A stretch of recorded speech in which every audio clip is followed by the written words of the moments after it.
पुरी साहब बारकल्लाह की हयाती।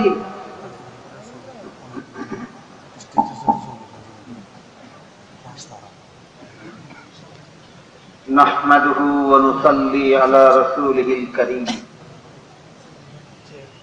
अम्मा बादु फअऊज़ु बिल्लाहि मिनश शैतानिर रजीम। बिस्मिल्लाहिर रहमानिर रहीम। अल-यौमा अकमलतु लकुम दीनकुम व अत्ममतु अलैकुम निअमती व रज़ीतु लकुमुल इस्लाम दीना। बारकल्लाहु लना व लकुम फिल कुरआनिल अज़ीम व नफ़अना व इय्याकुम बिल आयाति व ज़िक्रिल हकीम।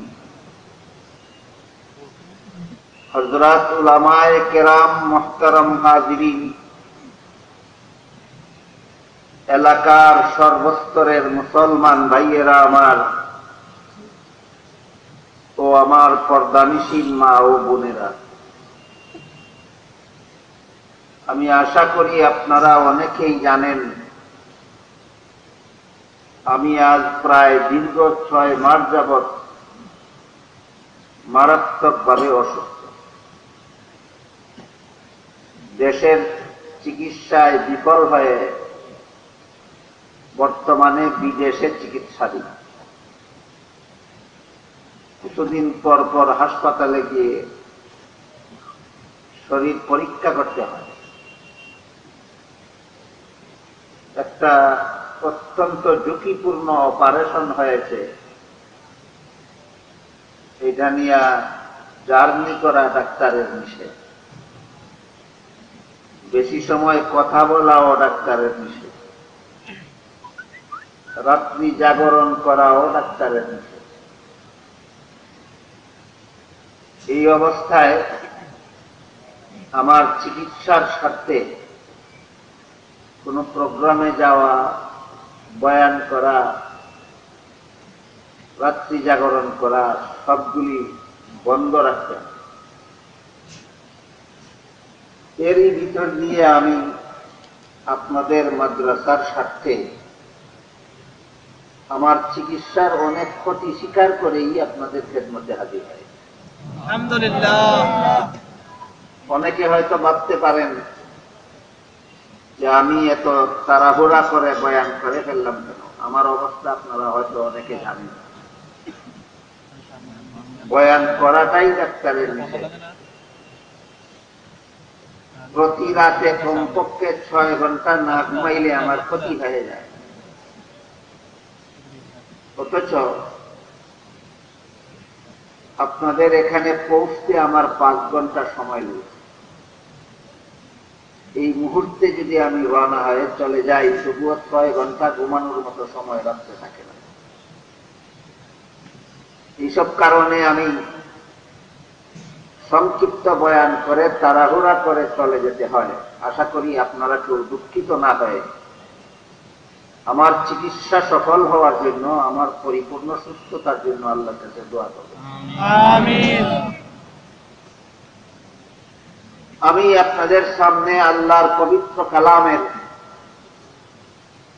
সূরা মায়েদা এর 3 নম্বর আয়াত তিলাওয়াত করছি। আয়াতের শানে নজুল, তরজমা, তাফসীর ধারাবাহিকভাবে বর্ণনা করার সময়ও আমার হাতে নাই, সুযোগও নেই। শুধু এই আয়াতের ভিত্তিতে, আয়াতের তাফসীর থেকে কিছু জরুরি কথা আপনাদের সামনে তুলে ধরার চেষ্টা করব ইনশাআল্লাহ।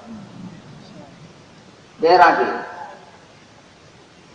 মাদ্রাসাগুলির পক্ষ থেকে এই সম্মেলনের আয়োজন কেন করা হয়, এই প্রশ্নের জবাবটা মাদ্রাসার সম্মেলন থেকেই আমাদের শুনে যাওয়া দরকার, বুঝে যাওয়া দরকার, এবং সমাজের সমস্ত মুসলমানদের স্মরণ রাখা দরকার। মাদ্রাসা প্রতিষ্ঠা করা হয় ছাত্রদের কুরআন হাদিস শিক্ষা দিয়ে সুযোগ্য আলেম বানাবার। মাদ্রাসায় কুরআন হাদিসের লেখাপড়া হবে, ছাত্ররা আলেম হবে, এখানে আবার জনসাধারণকে নিয়ে সম্মেলন কেন? এই প্রশ্নের জবাবটা মাদ্রাসার সম্মেলন থেকেই আমাদের বুঝে যাওয়া যায়। আল্লাহ পাক রব্বুল আলামিন পবিত্র কুরআনের এক আয়াতে বলেন, ওয়াল ইউনযিরু কওমাহুম ইযা রাজাউ ইলাইহিম লাআল্লাহুম ইয়াহযারুন। মাদ্রাসা শিক্ষিতদের কর্মজীবনের দায়িত্ব হলো শুধু ছাত্রদেরকে কুরআন হাদিস শিক্ষা দিয়ে সুযোগ্য আলেম বানানোই দায়িত্ব শেষ নয়,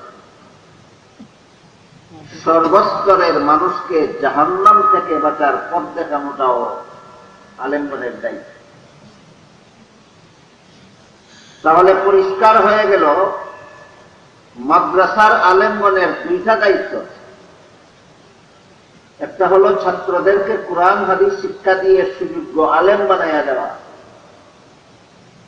আর একটা হলো সর্বস্তরের মানুষকে জাহান্নাম থেকে বাঁচার পথ প্রদর্শন করা। প্রথম দায়িত্বটা তারা মাদ্রাসার ঘরে পালন করে। মাদ্রাসার ঘরে বসে ছাত্রদেরকে কুরআন হাদিসের শিক্ষা দেন, তারা সুযোগ্য আলেম হয়। আর দ্বিতীয় যে দায়িত্বটা সর্বস্তরের মানুষকে জাহান্নাম থেকে বাঁচার পথ দেখাবে। সর্বস্তরের মানুষ তো মাদ্রাসার ঘরে আসে না, সর্বস্তরের মানুষ তো মাদ্রাসার ছাত্র নয়, সর্বস্তরের মানুষ তো মাদ্রাসার ক্লাসে লেখাপড়া করতে বসে না। অথচ সর্বস্তরের মানুষকে জাহান্নাম থেকে বাঁচার পথ প্রদর্শন করাটাও মাদ্রাসার আলেমগণের দায়িত্ব। সেই দায়িত্বটা পালন করার জন্য মাদ্রাসার পক্ষ থেকে এই সম্মেলনের আয়োজন করা হয়। হতে পারেন আপনি একজন কৃষক, মাদ্রাসার সম্মেলনে আসুন, জাহান্নাম থেকে বাঁচার পথ চিনে যান। হতে পারেন আপনি একজন ব্যবসায়ী, মাদ্রাসার সম্মেলনে আসুন, জাহান্নাম থেকে বাঁচার পথ চিনে যান। হতে পারেন আপনি একজন চাকরিজীবী, হতে পারেন আপনি একজন বুদ্ধিজীবী, হতে পারেন আপনি একজন ডাক্তার, হতে পারেন আপনি একজন ইঞ্জিনিয়ার, হতে পারেন আপনি স্কুল কলেজ ভার্সিটির পড়ুয়া ছাত্র। কিন্তু আপনি যদি আল্লাহর বান্দা হয়ে থাকেন, আপনি যদি নবীর উম্মত হয়ে থাকেন, আপনারও মরণ আছে কথাটা যদি বিশ্বাস করেন, আপনারও হাসরের মাঠের হিসাব আছে কথাটা যদি বিশ্বাস করেন, আপনারও জাহান্নাম থেকে বাঁচার দরকার আছে কথাটা যদি বিশ্বাস করেন, তাহলে মাদ্রাসার আলেমগণ আপনাদের সবাইকে জাহান্নাম থেকে বাঁচার পথ দেখাবার জন্যই এই সম্মেলনের আয়োজন করে। তাহলে মাদ্রাসার পক্ষ থেকে সম্মেলনের আয়োজন কেন করা হয়? আল্লাহর ভাষায় ইনজারে কওম এর জন্য, মর্ম হল সর্বস্তরের মানুষকে জাহান্নাম থেকে বাঁচার পথ দেখাবার জন্য মাদ্রাসার পক্ষ থেকে সম্মেলনের আয়োজন করা হয়। অনেক বিষয় এমনও আছে যে বিষয়গুলি জান্নাতে যাওয়ার পথ না জাহান্নামে যাওয়ার পথ, তা জনসাধারণ মুসলমান বুঝবে দূরের কথা, যেমন তেমন আলেমের পক্ষেও বোঝা খুব কঠিন হয়। এই পথটা কি জান্নাতের পথ না জাহান্নামের পথ?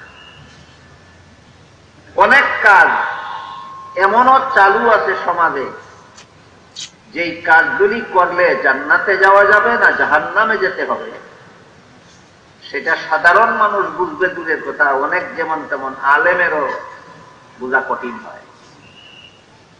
এজন্য সুযোগ্য আলেম যারা হক্কান উলামায়ে কেরাম, তাদের দায়িত্ব হলো এমন কঠিন কঠিন বিষয় যেগুলি না জানার কারণে, না বোঝার কারণে সাধারণ মুসলমানও জান্নাতের পথ মনে করে জাহান্নামের পথে চলে, যেমন তেমন আলেমগণ জান্নাতের পথ মনে করে জাহান্নামের পথে চলে। এই ব্যাপারে যারাই বিষয়টা বুঝে না তাদেরকে সতর্ক করে দেওয়া সুযোগ্য হক্কানি উলামায়ে কেরামের দায়িত্ব। আমি আশা করি আমার কথাগুলি শুরু থেকে শেষ পর্যন্ত আপনারা শুনলে বুঝতে পারবেন এমন কিছু কঠিন ব্যাপার আছে যেগুলিকে সাধারণত মানুষ জান্নাতের পথ মনে করে থাকে, কিন্তু সেগুলি জান্নাতের পথ নয়, সেগুলি জাহান্নামের পথ।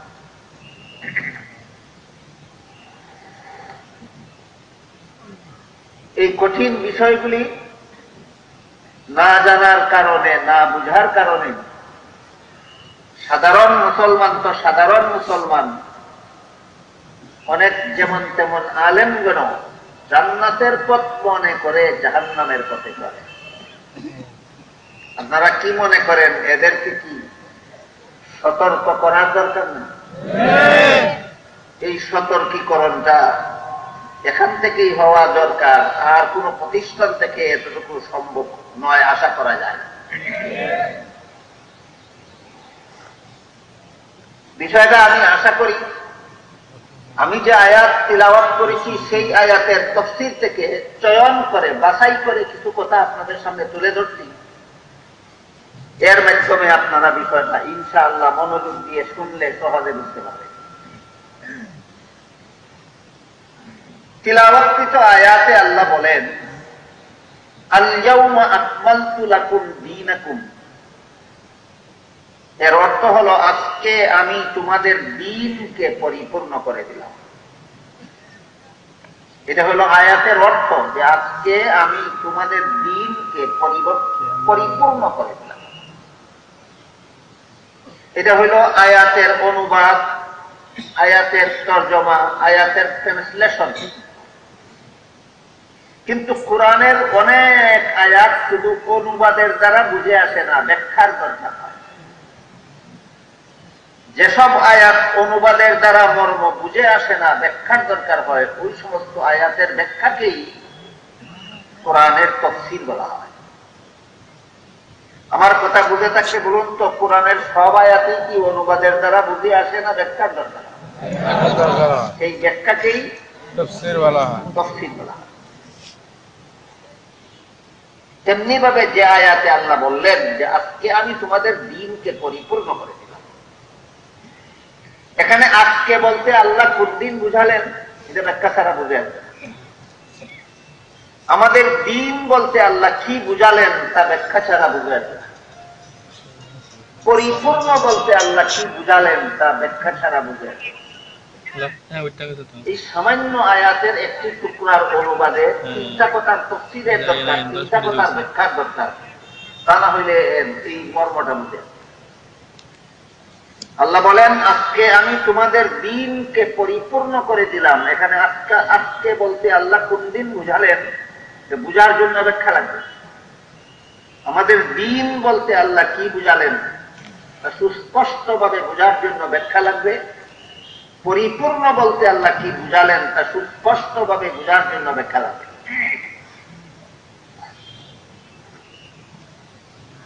আয়াতটি নাযিল করেছিলেন আল্লাহ মহানবী মুহাম্মদুর রাসূলুল্লাহ সাল্লাল্লাহু আলাইহি ওয়াসাল্লামের ঐতিহাসিক বিদায় হজের ভাষণের দিনে। যেদিন নাযিল করেছিলেন সেদিনের কথাই উল্লেখ করে আল্লাহ বললেন আজকে আমি তোমাদের দ্বীনকে পরিপূর্ণ করে দিলাম।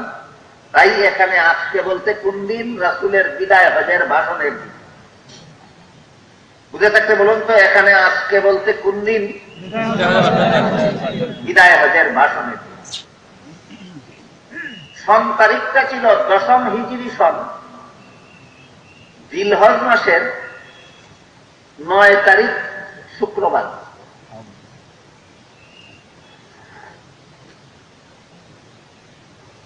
রাসূল করিম সাল্লাল্লাহু আলাইহি ওয়াসাল্লাম জীবনের শেষ হজ পালন করেছিলেন। সাথে প্রায় 16 লক্ষ সাহাবায়ে কেরাম রাসূলের সাথে হজে অংশগ্রহণ করেন। হজের সবচেয়ে বড় ফরজ জিলহজ মাসের 9 তারিখে আরফার ময়দানে সন্ধ্যা পর্যন্ত অবস্থান করা। এটাকে হজের পরিভাষায় উকুফে আরাফা বলা হয়। সেই জিলহজ মাসের 9 তারিখে আরফার ময়দানে অবস্থানকালে জবলে রহমত নামক পাহাড়ের পাদদেশে রাসূল তার বাহনের পিঠে আরোহিত অবস্থায় লক্ষাধিক সাহাবায়ে কেরামদের উদ্দেশ্য করে এক মহামূল্যবান ভাষণ দিয়েছিলেন। এটাকে ইসলামের ইতিহাসে রাসূলের বিদায় হজের ভাষণ বলা হয়। এই ভাষণকে কেন্দ্র করে আল্লাহ পাক রব্বুল আলামিন সূরা মায়েদার 3 নম্বর আয়াত নাযিল করে বলেন, আজকে আমি তোমাদের দ্বীনকে পরিপূর্ণ করে দিলাম। এবার বলুন তো, এখানে আজকে বলতে আল্লাহ কোন দিন বুঝালেন? বিদায় হজের ভাষণ। 10ম হিজরি সনের জিলহজ মাসের 9 তারিখ শুক্রবার।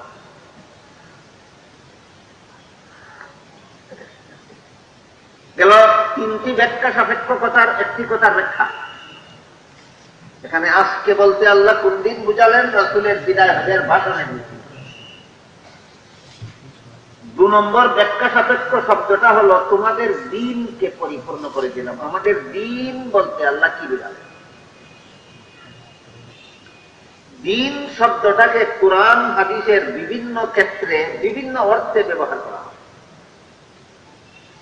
সর্বত্রই যদি দ্বীন শব্দটা একই অর্থে ব্যবহৃত হতো, তাইলে সাধারণ মুসলমান না জানলেও সমস্ত আলেমরা জানতেন যে দ্বীন শব্দের এই একটা অর্থ। কিন্তু দ্বীন শব্দটাকে আল্লাহ যেহেতু সব আয়াতে একই অর্থে ব্যবহার করেননি, বিভিন্ন আয়াতে বিভিন্ন অর্থে ব্যবহার করেছে। এজন্য সাধারণ মুসলমান তো সাধারণ মুসলমান, যেমন তেমন আলেমগণ এই দ্বীন শব্দের সুস্পষ্ট অর্থ বলতে হিমশিম খান। কারণ কোন আয়াতে আল্লাহ দ্বীন শব্দটাকে কোন অর্থে ব্যবহার করলেন সেটা সেই আয়াতের সঠিক তাফসীর না জানা থাকলে বলা সম্ভব নয়। যেমন দেখুন,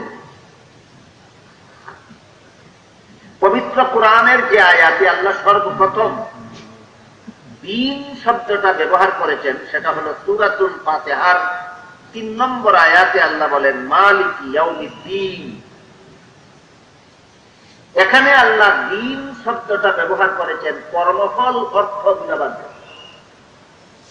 সারা দুনিয়ার সমস্ত মানুষের কর্মফল যেদিন দেওয়া হবে সেদিনের মালিক আল্লাহ।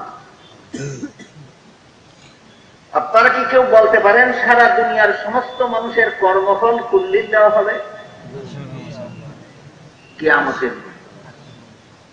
তবে কিয়ামতের দিন হলো এই দিন শব্দের মর্ম, কিন্তু শব্দের অর্থ হলো কর্মফল দেওয়ার দিন।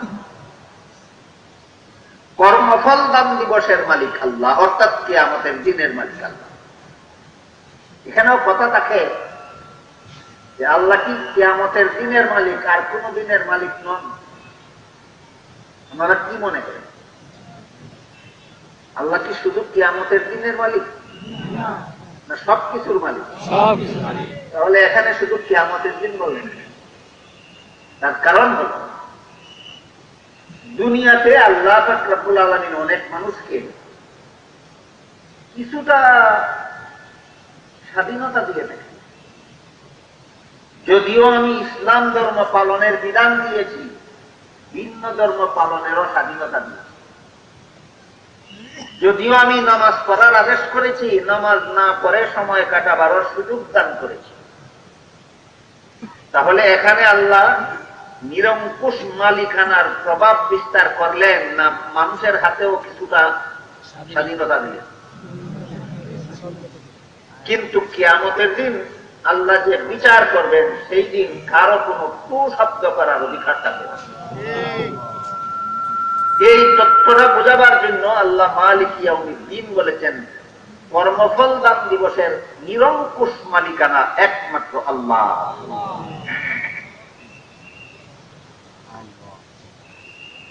দুনিয়াতে কিছু সুযোগ সুবিধা, দুনিয়াতে কিছু ভিন্ন কাজ করার স্বাধীনতা, দুনিয়াতে আল্লাহর বিধান পরিপন্থী কাজ করার ক্ষমতা দিলেন কেন? পরীক্ষা করার জন্য। যেমন ভাবে পরীক্ষার হলে পরীক্ষার্থী ছাত্ররা যদি প্রশ্নের জবাব ভুল লেখে তাকে পূর্ণ সুযোগ সুবিধা দেওয়া হয়, কিসের জন্য? পরীক্ষার নিয়ম রক্ষার জন্য। ঠিক তেমনি ভাবে দুনিয়াতে কোনো মানুষ যদি আল্লাহ বিরোধী কাজ করে তবুও তাকে কিছুটা সুযোগ সুবিধা দেওয়া হয় দুনিয়ার নিয়ম রক্ষার জন্য। এই এতটুকু সুযোগ সুবিধাও হাসরের মাঠে কাউকে দেওয়া হবে না। আল্লাহ যা মীমাংসা করবেন তাই সবাইকে মেনে নিতে বাধ্য থাকতে হবে। তাহলে 16 আনা নিরঙ্কুশ মালিকানা হবে আল্লাহর কিয়ামতের দিন, শেষ বিচারে। এজন্য এই আয়াতে শুধু শেষ বিচারের দিনের কথা, কর্মফল দান দিবসের কথা বিশেষভাবে উল্লেখ করে। যাই হোক, আমার কথা ছিল সূরাতুল ফাতিহার 3 নম্বর আয়াতে যে আল্লাহ বললেন মালিক ইয়াউমিদ্দিন, এখানে দিন শব্দটাকে আল্লাহ কর্মফল অর্থে ব্যবহার করেছেন। স্মরণ রাখুন, সামনের কথা বোঝার সুবিধাতে। বুঝে থাকলে একটু দয়া করে বলবেন কি মালিক ইয়াউমিদ্দিন আয়াতে আল্লাহ দিন শব্দটাকে কি অর্থে ব্যবহার করেছেন? কর্মফল দিবস। মনে রাখবেন, ভুলে যাবেন না। সূরাতুল বাকারার 256 নম্বর আয়াতে আল্লাহ বলেন লা ইকরাহা ফিদ্দীন। এখানে দিন শব্দ কর্মফল অর্থে নয়, এখানে দিন শব্দটাকে ধর্ম অর্থে ব্যবহার করেছে। লা ইকরাহা ফিদ্দীনের অর্থ হলো ধর্মের বেলায় বল প্রয়োগ চলবে। সমস্ত ধর্মাবলম্বীরা আপন আপন ধর্ম পালনে স্বাধীন থাকে। ওই পরীক্ষার হলের নিয়মের মধ্যে, পরীক্ষার হলে যেমন ভাবে সমস্ত পরীক্ষার্থীরা ইচ্ছা মতো যা ইচ্ছা জবাব লেখার সুযোগ পায়, তেমনি ভাবে দুনিয়াতে সমস্ত বান্দারা ইচ্ছা মতো যে কোনো ধর্ম পালনের সুযোগ পায়। বলুন গ্রহণযোগ্যতার কারণে না নিয়ম রক্ষার জন্য? পরীক্ষার হলে ভুল লেখলে এটা গ্রহণযোগ্য হবে না, তবুও সুযোগ দেওয়া হয় নিয়ম রক্ষার জন্য। দুনিয়াতেও ইসলাম ছাড়া বাকি সবগুলি ধর্ম বাতিল, পরিষ্কার ভাষায় আল্লাহ কোরআনে ঘোষণা দিয়েছে। এত সত্ত্বেও ইসলাম ছাড়া অন্যান্য বাতিল ধর্ম পালনের স্বাধীনতা দিয়েছেন আল্লাহর কাছে গ্রহণযোগ্য হওয়ার কারণে নয়, দুনিয়ার নিয়ম রক্ষার জন্য। এক আয়াতে আল্লাহ বলেন মান ইয়াবতাগি গায়রাল ইসলামি দীনান ফালান ইউকবালা। ইসলাম ছাড়া ভিন্ন কোন ধর্ম যদি কেউ পালন করে তাহলে তা কখনো গ্রহণযোগ্য হবে না। আল্লাহর ঘোষণা অস্পষ্ট না সুস্পষ্ট? সুস্পষ্ট। ইসলাম ছাড়া কোন ধর্মই আল্লাহর কাছে গ্রহণযোগ্য নয়। তবে কেন? সূরাতুল বাকারার 256 নম্বর আয়াতে বলেন সমস্ত ধর্মাবলম্বীরা আপন আপন ধর্ম পালনে স্বাধীন। গ্রহণযোগ্য হওয়ার কারণে না দুনিয়ার নিয়ম রক্ষার জন্য? দুনিয়ার নিয়ম রক্ষার জন্য। ভিন্ন ধর্ম যারা পালন করে তারা তাদের ধর্ম পালনে স্বাধীন, তোমাদের বাধা দিবার অধিকার নেই। তোমরা যারা সত্য ধর্ম ইসলাম পালন করো তোমরাও তোমাদের ধর্ম পালনে স্বাধীন, তাদের তোমাদের ধর্মে বাধা দেওয়ার অধিকার নেই। সাম্প্রদায়িক সম্প্রীতি রক্ষা হবে কিভাবে? তাদের ধর্ম পালনে তোমরা বাধা দিতে পারবে, তাদের জান মাল ইজ্জতে তোমরা আঘাত করতে পারবে। সমাজে তারা তোমরা একত্রে মিলে মিশে বসবাস করবে, এটার নাম হইল সাম্প্রদায়িক সম্প্রীতি। বলুন এক ধর্মাবলম্বী আর এক ধর্মাবলম্বীর ধর্ম পালনে বাধা দিলে সাম্প্রদায়িক সম্প্রীতি থাকে না? তাদের জান মাল ইজ্জতের নিরাপত্তা না দিলে সাম্প্রদায়িক সম্প্রীতি থাকে না? তাদের সাথে মিলেমিশে সামাজিক কর্মকাণ্ড সম্পন্ন না করলে সাম্প্রদায়িক সম্প্রীতি থাকে না? এইগুলি হল সাম্প্রদায়িক সম্প্রীতির আওতাধীন। এক ধর্মাবলম্বী আর এক ধর্মাবলম্বীর কর্মকাণ্ডে অংশগ্রহণ করা সাম্প্রদায়িক সম্প্রীতির আওতাধীন নয়। অথচ বর্তমান সমাজে এই শয়তানি চক্রান্তটাই চলছে। স্লোগান বানানো হয়েছে ধর্ম যার যার অনুষ্ঠান সবার। এই স্লোগানের আড়ালে মুসলমানেরা হিন্দুদের পূজার মিষ্টি খেতে যায়। এটা সাম্প্রদায়িক সম্প্রীতি নয়, জগা খিচুড়ি। সত্য ধর্ম আর বাতিল ধর্মে জগা খিচুড়ি পাকাবার শয়তানি চক্রান্ত। ধর্ম যার যার অনুষ্ঠান সবার এভাবে স্লোগান বানালে আরেকজন যদি স্লোগান বানায় কৃষিকাজ যার যার ফসল সবার, মেনে নিবেন?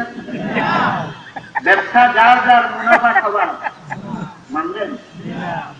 চাকুরি যার যার বেতন সবার, মানবেন? বিয়ে যার যার বউ সবার, মানবেন? তাহলে কৃষিকাজ যার ফসল তার, ব্যবসা যার মুনাফা তার, চাকরি যার বেতন তার, বিয়ে যার বউ তার, ধর্ম যার অনুষ্ঠান তার। এবার বলুন, ধর্ম যার যার অনুষ্ঠান সবার হয় না অনুষ্ঠান তার? তাহলে ধর্ম যার যার অনুষ্ঠান সবার এই শয়তানি স্লোগান কেন বানানো হলো? সত্য ধর্মে আর বাতিল ধর্মে জগা খিচুড়ি পাকাপাকি।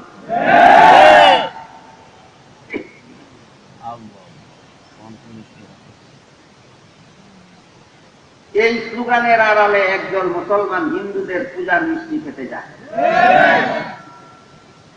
এর নাম দেয় তারা সাম্প্রদায়িক সম্প্রীতি। আমি বলতে চাই,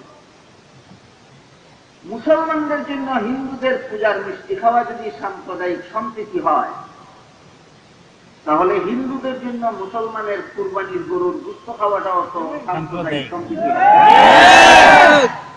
তোমরা যদি তাদের পূজার মিষ্টি খেতে যাও, তাদেরকেও তোমাদের কুরবানির গরুর গোশত খাওয়াও।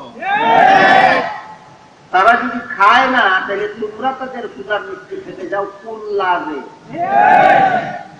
এর চেয়ে বড় জঘন্যতম বেহায়া বেলাজা মুসলমান আর কেউ হতে পারে না।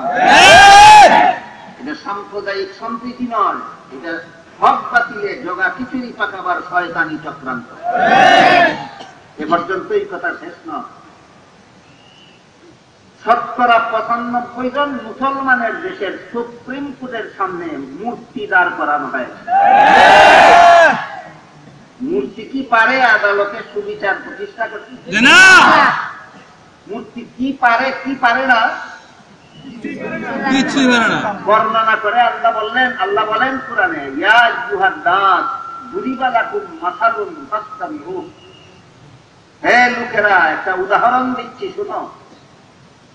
সারা দুনিয়ার সমস্ত মূর্তি সম্মিলিত ভাবে একটা মাছিও বানাতে পারে। আল্লাহ তো উদাহরণ দিয়ে বলেছে, ঘটনা তো অনেকটাই বাকি। সমস্ত মূর্তিরা সম্মিলিত ভাবে একটা মাছি শুধু বানাতে পারে না, না মাছি যখন দেবতার খানা খায় তখন মাছি তাড়াতেও পারে। আল্লাহ বিষয়টা উল্লেখ করে বলেন, বান্দা যেমন দুর্বল খুদা তেমন দুর্বল। বান্দাও দুর্বল, খুদাও দুর্বল। এই পর্যন্তই কথা শেষ নয়। তাদের অসংখ্য অগণিত খুদার মধ্যে এক খুদার নাম ছিল রাম। এক খুদার নাম ছিল রাম।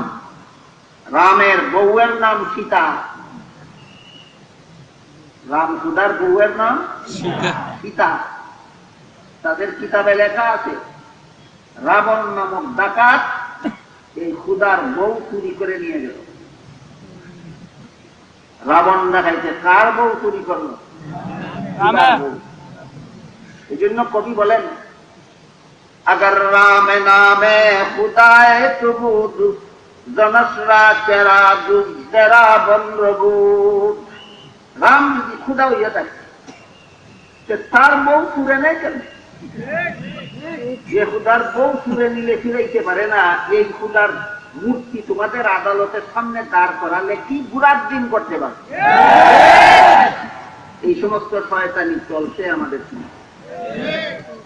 বলুন, মূর্তি আদালতে সুবিচার প্রতিষ্ঠা করতে পারে না? সুবিচারের বিধান দিয়েছেন আল্লাহ কোরআনে। সুতরাং মুসলমানের দেশে আদালতের সামনে মূর্তি প্রতীক হতে পারে না, কোরআনের প্রতীক হতে পারে।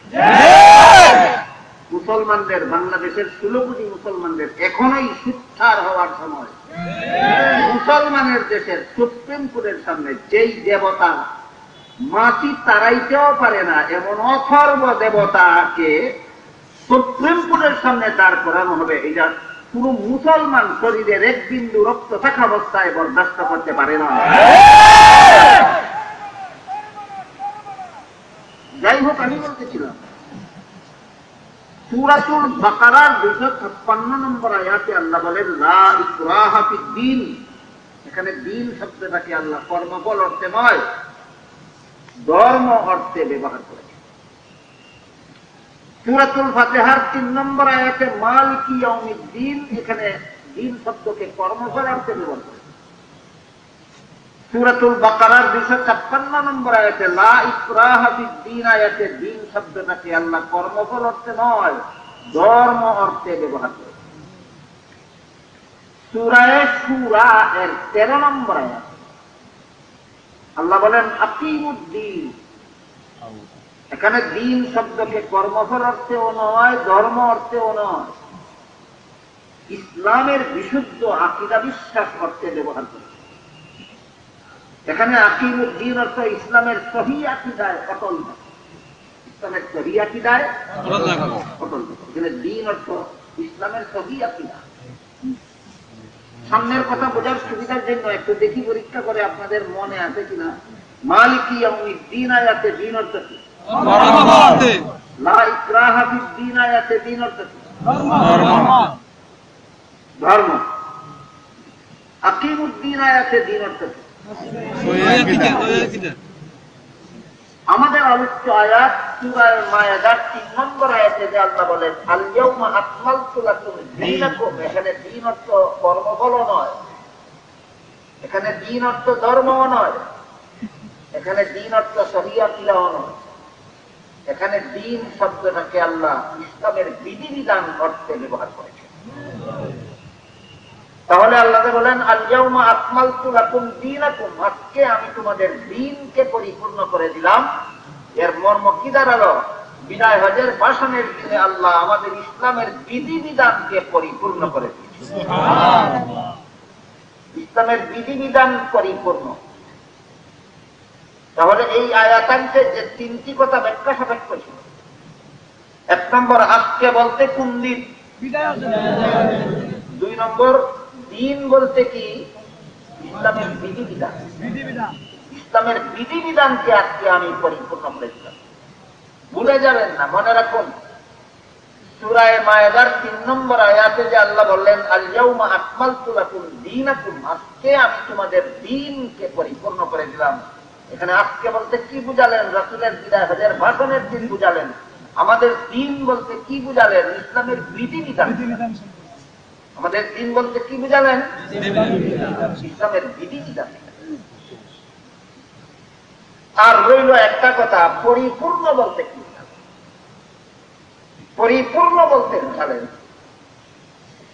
যে ইসলামের বিধিবিধানগুলি আমি এমন ভাবে পরিপূর্ণ করে দিয়েছি যে বিধানগুলি কিয়ামত পর্যন্ত কখনো রহিত হবে না, নূতন বিধান সংযোজন করার দরকার হবে না, পুরাতন বিধান বাদ দেওয়ার দরকার হবে না, নূতন বিধান সংযুক্ত করারও দরকার হবে না। এইগুলো পরিপূর্ণ করে দিয়েছি কথা সংক্ষিপ্ত কথা। তাহলে আল ইয়াউমা আকমালতু লাকুম দীনাকুম এর মর্ম এখন কি দাঁড়ালো? মহানবীর বিদায় হজের ভাষণের দিনেই আল্লাহ আমাদের ইসলামের যাবতীয় বিধিবিধান এমন ভাবে পরিপূর্ণ করে দিয়েছেন যে কিয়ামত পর্যন্ত এইগুলির কোন একটি রহিত করারও দরকার হবে না, নতুন কোন বিধান সংযোজন করারও দরকার হবে না। এই মর্মে আল্লাহ বলেন পরিপূর্ণ করে দিয়েছি। কিন্তু কিভাবে পরিপূর্ণ করে দিয়েছে? ইসলামের যাবতীয় বিধিবিধান আল্লাহ পরিপূর্ণ করে দিয়েছেন, কথাটা সূরা মায়েদার 3 নম্বর আয়াতে ঘোষণা দিলেন। কিন্তু পরিপূর্ণ করার রূপরেখাটা কি, পদ্ধতিটা কি? এই পদ্ধতির বিবরণ এই আয়াতে নাই। পদ্ধতির বিবরণ দিয়েছেন আল্লাহ সূরা নিসা এর 59 নম্বরে। সেখানে আল্লাহ বলেন, ইয়া আইয়ুহাল্লাযীনা আমানু আতিউল্লাহ ওয়া আতিউর রাসূল ওয়া উলিল আমরি মিনকুম فإن تنازعتم في شيء فردوه إلى الله والرسول। এই আয়াতের ব্যাখ্যায় মুফাসসিরিন کرام তাফসীরের কিতাবে লিখেছেন, ইয়া আইয়ুহাল্লাযীনা আমানু বলে আল্লাহ ঈমানদারকে সম্বোধন করেছেন। ঈমানদার বলে, হে ঈমানদার,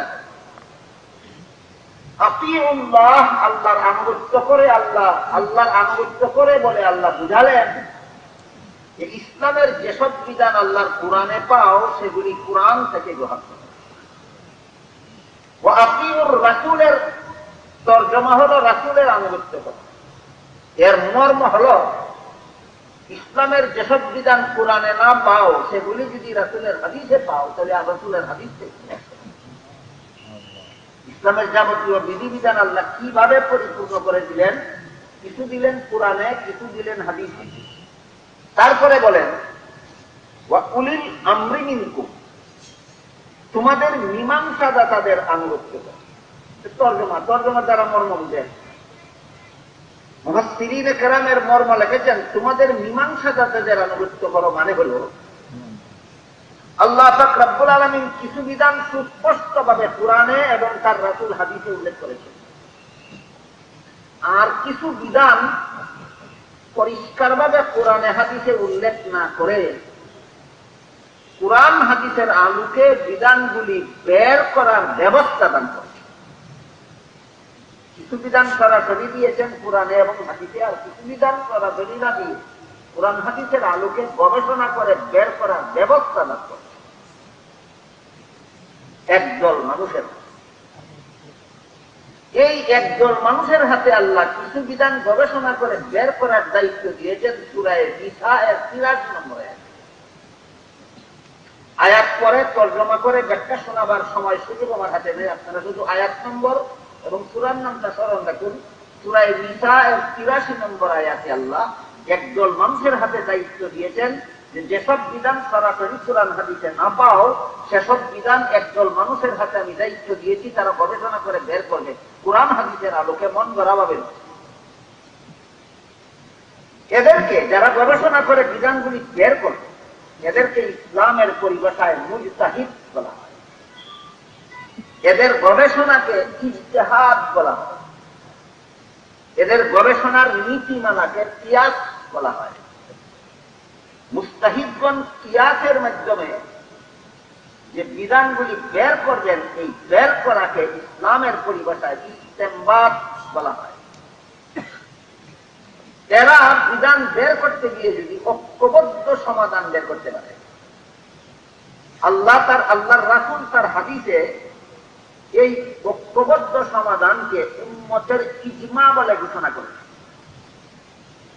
আর যদি মুস্তাহিদগণ কোন বিষয়ের সমাধান বের করতে গিয়ে ভিন্ন ভিন্ন মুস্তাহিদ ভিন্ন ভিন্ন সমাধান বের করেন, তাহলে এক একজন মুস্তাহিদের বের করা এক একটা সমাধানকে এক একটা মাযহাব বলা হয়।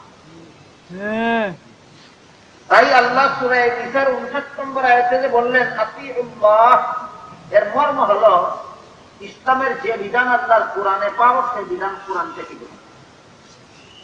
এরপরে যে বলেছেন আতিউর রাসূল, এর মর্ম হলো ইসলামের যে বিধান কোরআনে না পাও সে বিধান যদি রাসূলের হাদিসে পাও তাহলে সেই বিধান রাসূলের হাদিস থেকে গ্রহণ।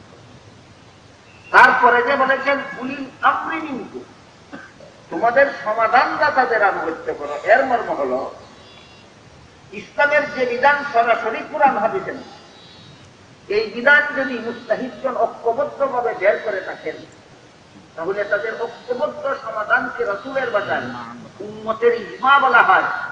ওই বিধান উম্মতের ইজমাত থেকে হয়। আর সেই বিষয়ের সমাধান বের করতে গিয়ে তারা যদি ভিন্ন ভিন্ন সমাধান বের করে থাকেন তাহলে এক একজনের বের করা সমাধানকে এক একটা মাযহাব বলা হয়।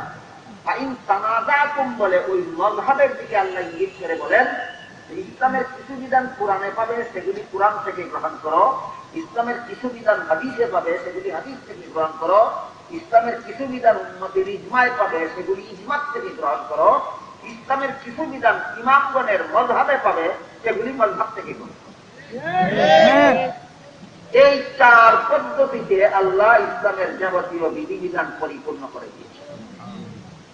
সূরা মায়েদার ৩ নম্বর আয়াতে বলেন ইসলামের যাবতীয় বিধিবিধান পরিপূর্ণ করে দিয়েছি, আর সূরা নিসার ৫৯ নম্বর আয়াতে বলেন চারভাবে পরিপূর্ণ করে দিয়েছি। শুধু পরিপূর্ণতার ঘোষণা দিলেন সূরা মায়েদার ৩ নম্বর আয়াতে, আর পরিপূর্ণতার বিবরণ দিলেন সূরা নিসার ৫৯ নম্বর আয়াতে। ইসলামের কিছু বিধান পাবে আল্লাহর কোরআনে, সেগুলি সেখান থেকে গ্রহণ করো। ইসলামের কিছু বিধান পাবে তোমরা রাসূলের হাদিসে, সেগুলি সেখান থেকে গ্রহণ করো। ইসলামের কিছু বিধান পাবে তোমরা উম্মতের ইজমায়, সেগুলি সেখান থেকে গ্রহণ করো। আর কিছু বিধান পাবে তোমরা ইমামগণের মযহাবে, সেগুলি সেখান থেকে গ্রহণ করো। এবার বলুন ইসলামের বিধিবিধান আল্লাহ কতভাবে পরিপূর্ণ করে দিয়েছে? ১ নম্বর কিছু বিধান আছে আল্লাহর কোরআনে, ২ নম্বর কিছু বিধান আছে রাসূলের হাদিসে, ৩ নম্বর কিছু বিধান আছে উম্মতের ইজমায়ে, ৪ নম্বর কিছু বিধান আছে ইমামগণের মযহাবে। এবার ৪টা প্রকারের 4টা উদাহরণ শুনছি। কুরআন থেকে যে সমস্ত ইসলামের বিধান আমরা পেলাম তার একটা উদাহরণ শুনুন। রাসূলের হাদিস থেকে যে সমস্ত সমাধান পেলাম তার একটা উদাহরণ শুনুন। উম্মতের ইজমাত থেকে যে সমস্ত সমাধান পেলাম তার একটা উদাহরণ শুনুন। ইমামগণের মযহাব থেকে যে সমস্ত সমাধান পেলাম তার একটা উদাহরণ। মুসলমান হিসাবে আমি আশা করি আপনারা সকলেই জানেন এবং বিশ্বাস করেন যে সাবালক সন্তান মুসলমানের জন্য বছরে 1 মাস রোজা রাখা ফরজ। মাসটা কোন মাস? রমজান মাসে রোজা রাখা ফরজ। এটা ইসলামের একটা বিধান। আল্লাহ পরিষ্কার ভাষায় কোরআনে বলে দিয়েছেন শাহরু রমাদান। কোন মাসে রোজা রাখা ফরজ? রমজান মাসে। ইসলামের এই বিধানটা আমরা পেলাম কোথায়? কোরআন থেকে। কিন্তু রমজান মাসে কতদিন রোজা রাখা ফরজ এই ব্যাপারে কোরআনে কিছু বলেন। রমজান মাস আসলে 28 দিন রোজা রাখা ফরজ হবে, না 29 দিন রোজা রাখা ফরজ হবে, না 30 দিন রোজা রাখা ফরজ হবে, এই প্রশ্নের জবাব কোরআনে নাই, হাতে রাসূলের হাদিসে। বলুন রোজার মাসের কথা উল্লেখ আছে কোরআনে, রোজার সংখ্যার কথা উল্লেখ আছে হাদিসে। হাদিস শরীফে রাসূল করিম সাল্লাল্লাহু আলাইহি ওয়াসাল্লাম বলেন যেই বছর রমজান মাসের 29 তারিখ বিকাল বেলা ঈদের চাঁদ দেখা যাবে, সেই বছর 29 রোজা ফরজ হবে। যেই বছর রমজান মাসের 29 তারিখ বিকাল বেলা ঈদের চাঁদ দেখা যাবে না, সেই বছর 30 রোজা রাখা ফরজ। যে বছর 29 তারিখ রমজানের 29 তারিখ ঈদের চাঁদ দেখা যাবে, সেই বছর কত রোজা ফরজ? 28। যেই বছর 29 তারিখে ঈদের চাঁদ দেখা যাবে না, সেই বছর কত রোজা ফরজ? এই বিধান পেলাম কোথায়? যে বিধান কোরআনে নাই হাদিসে আছে, সেই বিধান কোরআনে খুঁজতে যাওয়া বোকামি ছাড়া কিছু না। রমজান মাসে কতদিন রোজা রাখা ফরজ এই প্রশ্নের জবাব যদি কেউ কোরআনে খুঁজে, তার মতো বোকারাম এই জগতে আর কেউ হতে পারে, কারণ এই প্রশ্নের জন্য কোরআনে নাই, এটা তো আছে হাদিসে। আর যেই প্রশ্নের পরিষ্কার জবাব কোরআনেও নাই হাদিসেও নাই, সেটা খুঁজতে হবে উম্মতের ইজমায়, খুঁজতে হবে উম্মতের ইজমায়। এই সমস্ত বিধান কোরআন হাদিসের আলোকে গবেষণা করে বের করার দায়িত্ব দিয়েছেন আল্লাহ মুস্তাহিদগণের হাতে। কোন সূরার কত নম্বর আয়াতে? সূরা নিসার 83 নম্বর আয়াতে। যারা গবেষণা করে বের করবেন, যাদের হাতে আল্লাহ দায়িত্বটা দিয়েছেন, এদেরকে ইসলামের পরিভাষায় বলা হয় মুস্তাহিদ। এদের গবেষণাকে বলা হয় ইজতিহাদ। গবেষণার কোন নীতি নাই, মন গড়া না নীতিমালা? নীতিমালা আছে। গবেষণার নীতিমালার নাম কিয়াস। আর গবেষণা করে যে সমাধানটা বের করবেন, বের করার নাম ইস্তেমবাত। এই মুস্তাহিদগণ যে গবেষণা করে কোরআন হাদিসের আলোকে সমাধান বের করবে, এদের জন্য মোটামুটি 5টা যোগ্যতার দরকার হয়। 5টা যোগ্যতার একটা যাদের মধ্যে থাকবে না, তারা কোরআন হাদিসের আলোকে নতুন প্রশ্নের সমাধান বের করতে পারবে না। বলুন, মুস্তাহিদের কতটা যোগ্যতার দরকার? 1 নম্বর, পবিত্র কোরআনের প্রায় 6,500 আয়াতের মধ্যে 500 আয়াতে আল্লাহ বিধিবিধান দিয়েছে। বলুন, কত আয়াতের মধ্যে কত আয়াত? 6,500 আয়াতের মধ্যে 500 আয়াতে বিধিবিধান দিয়েছেন। অন্য আয়াত 6,000 আয়াতে বিধিবিধান নাই, আছে অন্য কিছু। অন্য কিছু কি কি আছে সেটা এখন আমার আলোচনা করার সময় সুযোগ নেই। আপনারা শুধু আপাতত এইটুকু মনে রাখেন যে কোরআনের প্রায় 6,500 আয়াতের মধ্যে 500 আয়াতে আল্লাহ বিধিবিধান দিয়েছেন। 6,000 আয়াত বিধিবিধানের আয়াত নয়, অন্য ব্যাপারে আয়াত। এই 500 আয়াতের কোন আয়াতের দ্বারা ইসলামের কোন বিধান কিভাবে প্রমাণিত হলো, এটা মুস্তাহিদের জানা রাখতে হবে। 1 নম্বর যোগ্যতা। মুস্তাহিদের 2 নম্বর যোগ্যতা, এই দুনিয়াতে রাসূলের রেখে যাওয়া 10 লক্ষ হাদিস আছে। এই 10 লক্ষ হাদিসের মধ্যে 3,000 হাদিসে ইসলামের বিধিবিধান আছে, আর বাকি 9,93,000 হাদিসে বিধিবিধান নাই, আছে অন্য কিছু। বলুন, কত হাদিসে বিধিবিধান আছে?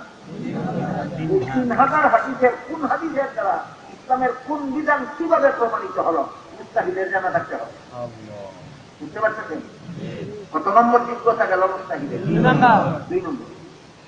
3 নম্বর যোগ্যতা হলো গবেষণার নীতিমালা, যে কিয়াস, এই নীতিমালাটার আয়ত্ত থাকতে হবে। কিয়াস নামের নীতিমালা এসে তার যেন কোনো ভুল না হয়, এরকম নির্ভুল নীতিমালা জানা থাকতে হবে। কত নম্বর যোগ্যতা? 3 নম্বর। এদের 4 নম্বর যোগ্যতা হলো এইসব বিষয়, যেসব বিষয়ে সরাসরি কোরআন হাদিসে বলা হয়নি, এইসব বিষয়ে তার পূর্ববর্তী মুস্তাহিদগণ কি সমাধান বের করলেন বুঝে তার জানা থাকতে হবে। 5 নম্বর যোগ্যতা, আরবি ভাষায় পণ্ডিত হতে হবে। কত নম্বর? এই 5টা যোগ্যতা যাদের মধ্যে আছে তাদেরকে মুস্তাহিদ বলা হয়। এদের হাতে আল্লাহ সূরা নিসার 83 নম্বর আয়াতে দায়িত্ব দিয়েছেন যে কোরআনে হাদিসে যেসব বিষয়ের পরিষ্কার সমাধান নাই, তোমরা গবেষণা করে সমাধানগুলি বের করো। তারা যদি ঐক্যবদ্ধ সমাধান বের করতে পারেন, এটাকে রাসূলের ভাষায় বলা হয় উম্মতের ইজমা। যেমন রাসূল দুনিয়া থেকে বিদায় হওয়ার পরে তার প্রথম খলিফা কে হবেন, এই প্রশ্নের জবাব কোরআনের কোন আয়াতে নেই, রাসূলের কোন হাদিসে অপরিষ্কার ভাবে নেই। এবার কি করতে হবে? ইজতিহাদ। সাহাবায়ে কেরাম ইজতিহাদ করেছেন, ঐক্যবদ্ধভাবে সমাধান বের করেছেন। রাসূল দুনিয়াতে থাকাকালে অন্তিম শয্যায় শায়িত অবস্থায় মসজিদের নামাজের জামাতের জন্য যে আবু বকরকে খলিফা বানাইছিলেন, রাসূল দুনিয়া থেকে বিদায় হওয়ার পরও সেই আবু বকর মুসলমান সমাজের জন্য রাসূলের খলিফা হওয়ার যোগ্য। রাসূল বানাইছিলেন নামাজের জন্য, এর থেকে গবেষণা করে তারা বের করলেন সমাজের জন্য। ও রাসূল আবু বকরকে খলিফা বানাইছিলেন সমাজের জন্য না নামাজের জন্য? এখান থেকে গবেষণা করে তারা বের করলেন সমাজের জন্য। এই হাদিসের আলোকে গবেষণা করার সিস্টেম।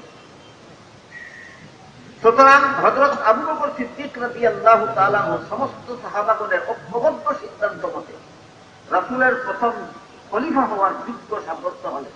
আপনারা কি মনে করেন আবু বকর রাসূলের প্রথম যোগ্য খলিফা ছিলেন? যোগ্য খলিফা ছিলেন। এই কথাটা কোরআনে পাইছেন না হাদিসে? না উম্মতের ইজমায়। আবু বকর যে রাসূলের যোগ্য খলিফা ছিলেন, এটা আমরা কোরআনেও পাইছি না, হাদিসেও পাইছি না, এটা পাইছি উম্মতের ইজমায়। হাদিস শরীফে আল্লাহর রাসূল বলেন, ইন্নাল্লাহা লা ইয়াজমাউ উম্মতি আও ক্বালা উম্মাতা মুহাম্মাদিন সাল্লাল্লাহু আলাইহি ওয়াসাল্লাম আলা দালালাতিন আবাদা। কোরআন হাদিসে সুস্পষ্ট সমাধান দেওয়া হয়নি, এমন সমাধান ওই 5 যোগ্যতা সম্পন্নরা ঐক্যবদ্ধভাবে যদি বের করতে পারে, তাহলে তাদের বের করা সমাধানটা আল্লাহর কাছে শতকরা 100% নির্ভুল ইসলামী বিধান বলে গণ্য হবে। শতকরা 99 শতকরা 100%। আবু বকর রাসূলের প্রথম যোগ্য খলিফা ছিলেন, এই কথাটা আল্লাহর কাছে শতকরা 100% নির্ভুল ইসলামী সমাধান। আল্লাহ ঘোষণা দিয়েছিলেন কোরআনে, রাসূল ঘোষণা দিয়েছিলেন হাদিসে, না উম্মতে ঐক্যবদ্ধভাবে বের করেছেন? উপযুক্ত উম্মত না 5 যোগ্যতা সম্পন্ন? এই সমাধানটা বের করেছে উম্মত। কিন্তু আল্লাহর কাছে রাসূল দুনিয়া থেকে বিদায় হওয়ার আগেই বলে দিয়েছেন, এইভাবে উম্মত ঐক্যবদ্ধভাবে যে সমাধান বের করবে, এই সমাধানটা আল্লাহর কাছে শতকরা 100% নির্ভুল ইসলামী বিধান বলে গণ্য হবে। যত বিধান কোরআনে পেলাম এর মধ্যে একটা রমজান মাসের রোজা ফরজ, যত বিধান হাদিসে পেলাম এর মধ্যে একটা কোন রমজানে কত রোজা ফরজ। এই প্রশ্নের সমাধান পেলাম কোথায়? হযরত আবু বকর সিদ্দিক রাদিয়াল্লাহু আনহু রাসূলের প্রথম যোগ্য খলিফা ছিলেন, এই বিধান পেলাম কোথায়? এবার মাযহাবের একটা উদাহরণ। যারা গবেষণা করে সমাধান বের করেন, তারা ঐক্যবদ্ধ সমাধান বের না করে যদি ভিন্ন ভিন্ন মুজতাহিদ ভিন্ন ভিন্ন সমাধান বের করে, তাহলে এক একজন মুজতাহিদের বের করা এক একটা সমাধানকে মাযহাবের একটা উদাহরণ শুনুন। আল্লাহ পাক রব্বুল আলামিন পবিত্র কোরআনের এক আয়াতে বলেন, ইয়াতারাব্বাসনা বিআনফুসিহিন্না ওয়াল মুতাল্লাকাতু ইয়াতারাব্বাসনা বিআনফুসিহিন্না সালাসাতা কুরু। তালাকপ্রাপ্ত নারীরা ভিন্ন স্বামী গ্রহণ করার আগে কিছুদিন অপেক্ষা করে। আপনারা কি জানেন, আগের স্বামী তালাক দিলে পরের দিন আরেক স্বামী গ্রহণ করতে পারবে না? কিছুদিনের পরিমাণ কত, এর বিবরণ দিয়ে আল্লাহ বলেন সালাসাতা কুরু, 3 কুরু শব্দ। কুরু কোরআনের ভাষা একটা শব্দ, এটার উল্টা ভাষা 2 অর্থ। কুরু শব্দের এক অর্থ মেয়ে লোকের মাসিক ঋতুস্রাব চলাকালীন অপবিত্র অবস্থাকেও কোরআনের ভাষায় কুরু বলা হয়। ঋতুস্রাব বন্ধ হওয়ার পরে পবিত্র থাকাকালীন সময়টাকেও কোরআনের ভাষায় কুরু বলা হয়। তাহলে কুরু শব্দের এক অর্থ না 2 অর্থ? সামঞ্জস্যশীল না পরস্পর বিরোধী? পবিত্র সময়টাকেও কোরআনের ভাষায় কুরু বলে, অপবিত্র সময়টাকেও কোরআনের ভাষায় কুরু বলে। এখান থেকে ইমাম শাফিঈ রাহমাতুল্লাহি আলাইহি বলেন, আমরা পবিত্র অর্থটা এখানে গ্রহণ করি। তালাকপ্রাপ্ত নারী 3টা পবিত্রতা পার হয়ে গেলে ভিন্ন স্বামী গ্রহণ করবে, এটা শাফিঈ মতবাদ। ইমাম শাফিঈ কুরু শব্দটাকে কি অর্থে পবিত্র? এটা কার মাযহাব?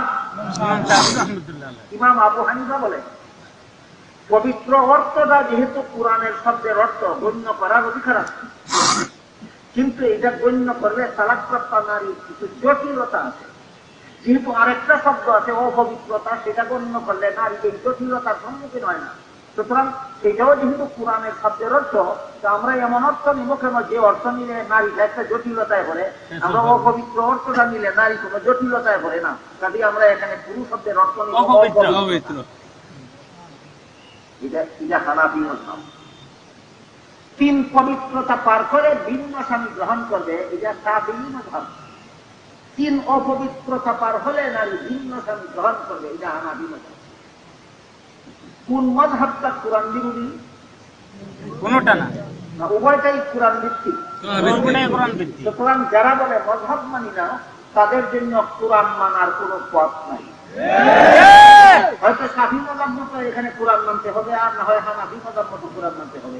তুমি যদি শাফি মাযহাব মানো না, এর মানে হইল 3 পবিত্রতা পার হইলে তুমি বিয়া দিতে পারো না। তুমি যদি হানাফি মাযহাব মানো না, তাহলে 3 অপবিত্রতা পার হইলেও তুমি বিয়া দিতে পারো না। কাজেই তোমার তালাকপ্রাপ্ত নারী কিয়ামত পর্যন্ত আর বিয়া দেওয়ার কোন পথ নাই। কথা বুঝলেন কিনা? মাযহাব না মানলে কোরআন মানার পথ থাকে না। মাযহাব না মানলে হাদিস মানার পথ থাকে। এর একটা উদাহরণ শুনুন। রাসূল করিম সাল্লাল্লাহু আলাইহি ওয়াসাল্লামের একজন সাহাবীর নাম হযরত ওয়াইল ইবনে হুজর। এই হুজর শব্দটা বাংলায় উচ্চারণ করা খুব কঠিন। তার বাবার নাম হুজর, আর নিজের নাম ওয়াইল, ওয়াইল শব্দটা বাংলায় খুব সহজে উচ্চারণ করা যায়, এই জন্য আমরা বাবার নাম বাদ দিয়ে শুধু সাহাবীর নাম তাই ব্যবহার করি। হযরত ওয়াইল নামের একজন সাহাবী ছিলেন, ইয়ামান দেশে তার বাড়ি ছিল, সম্ভ্রান্ত বংশের লোক ছিলেন। তিনি ইসলাম গ্রহণ করার পর থেকে আল্লাহর রাসূল তাকে সাথে নিয়ে একটানা 20 দিন নামাজ পড়েছেন, যেন তিনি রাসূলের নামাজ দেখে দেখে নিজে নামাজ শিখতে পারেন। কোন সাহাবী? আযান হচ্ছে, আযানের আওয়াজটা, আযানটা শেষ হইলে পরে আমরা কথা বলি। আযানের আওয়াজ যতক্ষণ চলে ততক্ষণ আমরা একটু নীরব থাকি। ইসলাম ধর্মের এই একটা বিধান, নীরব থাকার সময় আযানের সময়, অন্য কোনো সময় নীরব থাকার কোনো বিধান নেই।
ইনশাআল্লাহ আমার আলোচনা শেষ হওয়ার পরে এখানে আযান হবে, এখানে আপনাদের সবাইকে নিয়ে জমাতে নামাজ পড়া দরকার। কাজেই মসজিদের জমাত মসজিদের সময় মতো হোক।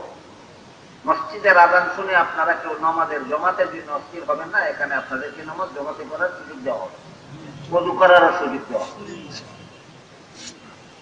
হযরত ওয়াইল নামের সাহাবী ইসলাম গ্রহণ করার পর থেকে আল্লাহর রাসূল তাকে সাথে নিয়ে নামাজ পড়েছেন একটানা 20 দিন, যেন রাসূলের নামাজ দেখে দেখে তিনি তার নিজের নামাজটা শিখতে পারেন।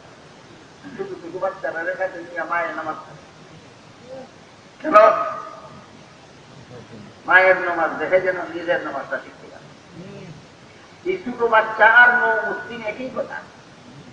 ওয়াইল নামের নৌ মুসলিম সাহাবীকে নিয়ে রাসূল সাথে নিয়ে একটানা 20 দিন নামাজ পড়লেন, যেন রাসূলের নামাজ দেখে দেখে তিনি নিজের নামাজ শিখতে পারেন। সেই ওয়াইল বলেন, এই 20 দিনের মধ্যে 3টা নামাজে রাসূল আমিন জুড়ে বলেছেন, আর বাকি সমস্ত নামাজেই রাসূল আমিন আসতে বলেছেন। দেখেন, একটা হাদিসের মধ্যে রাসূল আমিন জুড়ে বলেছেন কথাটাও আছে, রাসূল আমিন আসতে বলেছেন কথাটাও আছে। যদি জুড়ে বলেছেন হাদিসের অংশটা আমল করা হয়, আসতে বলেছেন এই হাদিসের এই অংশটা আমল থেকে বাদ করে যায়।